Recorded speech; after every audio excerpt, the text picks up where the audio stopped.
Di pwede. Sa akin lang si Stephanie. Sa akin lang siya.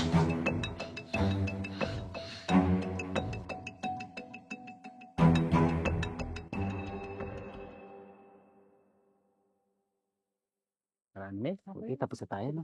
Kaya ako, Wala akong bayad nakaparay pa ating- naman direct lang eh, yung pakanan. Pero buti na lang. Mamaya, pakakain tayo sa Jollibee. Go. Napaglalagay na namin yung mga gamit. Salamat, ma. Malaya. Nakita niyo ba si Stephanie? Naiwan niya kasi yung bag at cellphone niya sa lamesa. Hindi eh. Akala ko kasi nakauna na siya sa amin.